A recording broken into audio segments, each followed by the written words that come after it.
मनुष्य ना तो पशुओं को समझ पाए हैं और ना उनका आभार मानते हैं। वे गधे के भोलेपन का आदर नहीं करते और बैलों को तो अपने काम आने वाला साधारण प्राणी समझते हैं। परंतु झूरी उनसे अलग था। उसे अपने बैलों हीरा और मोती से बहुत प्रेम था। हीरा और मोती में अच्छी मित्रता थी। दोनों एक दूसरे की मन की बात समझ जाते थे। आज मैं हल्का बोझ उठाऊंगा। नहीं, मैं उठाऊंगा। उफ, ये झूरी तो जानवरों को ज्यादा ही लाड़ करता है। थका देने वाले दिन के बाद दोनों एक दूसरे को पुचकारते और झूरी उन्हें घास और चारा देता। एक दिन, ये हमें कहाँ ले जा रहे हैं? हमारे नए मालिक के घर। लगता है हमें बेच दिया है।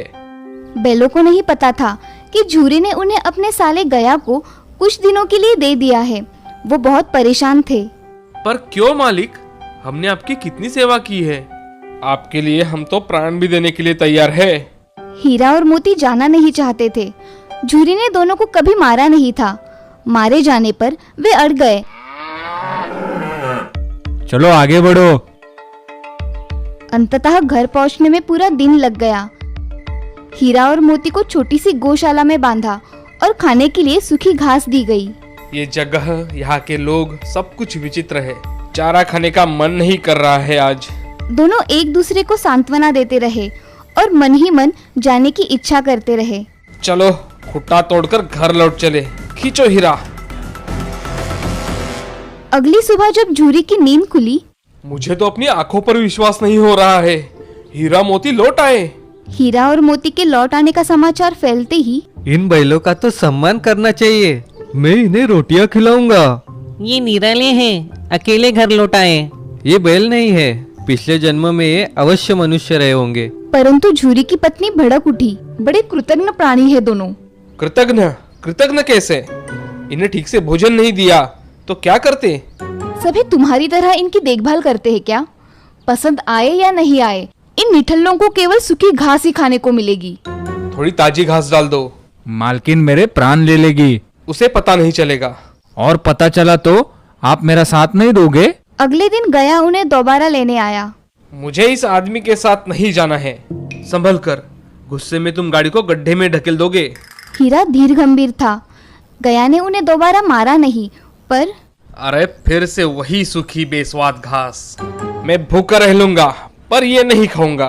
तभी तुमने कुछ खाया नहीं? लो, मैं तुम्हारे लिए रोटियां लाई हूँ। वो गया की बेटी थी। उसकी अपनी माँ नहीं थी। वो अपने पिता और सौतेली माँ के साथ रहती थी। वो नन्ही लड़की उनके लिए हर रात रोटी लाती। उसके लाए भोजन से उनका पेट तो नहीं भरता था, परंतु दुखी मन को शांत अवश्य करता था। मैं और नहीं सह सकता। एक हाथ को अपनी सींगों पर उठाकर पटक देना चाहता हूँ मैं। ऐसा करेंगे तो ये नन्ही लड़की बेचारी अनाथ हो जाएगी। तुम मुझे कुछ नहीं करने दोगे। रस्सी तुड़ाकर तो भाग चले कम से कम। पर कैसे? रस्सी तो बहुत मोटी है। तभी तुम भाग जाओ। वे तुम्हारी नाक में नकेल डालने की बात कर रहे हैं। मैं तुम्हें खोल देती हूँ। तुम भाग जाओ। ये लड़की संकट में पड़ जाएगी। जाओ, भागो। भाग हीरा। दोनों बैल भागे जा रहे हैं। जल्दी आओ। दोनों मित्र जान बचाकर भागे। हमें उस आदमी को पटक देना चाहिए था। वो अपना कर्तव्य भूल गया तो क्या हम भी अपना कर्तव्य भूल जाए? और भागते रहे जब तक हम भटक गए हैं। अब क्या करें? पहले मटर की ये ताजी फलियां खा ले, फिर सोचते हैं। पेट भर खा लेने के बाद बाप रे, ये सांड तो हमारी तरफ ही आ रहा है। चलो भाग चले। हम कायर नहीं हैं। चलो मिलकर उसे पछाड़ते हैं। मैं सामने से आक्रमण करता हूँ, तुम पीछे से वार करो। हमने इसे पछाड़ दिया है। चलो इसे मार डालते हैं।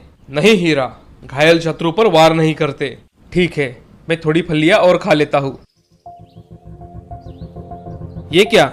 वो लोग हीरा को पकड़ने आ रहे हैं। मोती अपने मित्र के पास पहुंचा और जल्द ही दोनों को पकड़कर बांध दिया गया।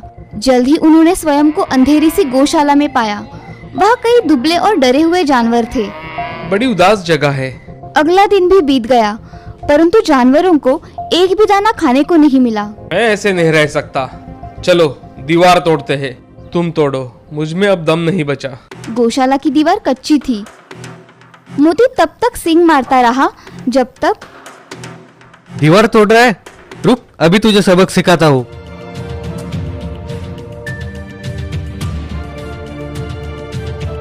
क्या फायदा हुआ? मार भी पड़ी और बांध दिए भी गए। हमारी मृत्यु निश्चित है। दीवार टूट जाती तो कुछ की जान बच पाती। सच कहते हो, मैं प्रयास करता हूँ। 2 घंटे बाद जानवरों को भागने लायक दीवार टूट गई। भाग मोती, भागने का अच्छा अवसर है। क्या तुम मुझे इतना स्वार्थी समझते हो? इतना समय साथ बिताने के बाद मैं तुम्हें छोड़कर कैसे जा सकता हूँ? हीरा के कारनामों का परिणाम अच्छा नहीं था। 1 सप्ताह बाद हमें मारा भी और भूखा भी रखा। मुझसे उठा भी नहीं जा रहा है। 1 सप्ताह से हम केवल पानी ही पी रहे हैं। तभी जानवरों की नीलामी हो रही थी। दोनों बैल बेचे जाने वाले थे। ये रहा बैलों का जोड़ा। दोनों बैल जान चुके थे कि वो आदमी उन्हें क्यों खरीद रहा है। ये तो हड्डी का ढांचा रह गया है। चलेगा, मुझे यही तो चाहिए। नीलामी हो गई। दोनों डरे हुए जानवरों को वो ले चला। हमें मार दिया जाएगा। ईश्वर हमारी रक्षा क्यों नहीं करते? एक बार वो नन्ही लड़की के रूप में आए थे। क्या अब वो नहीं आएंगे?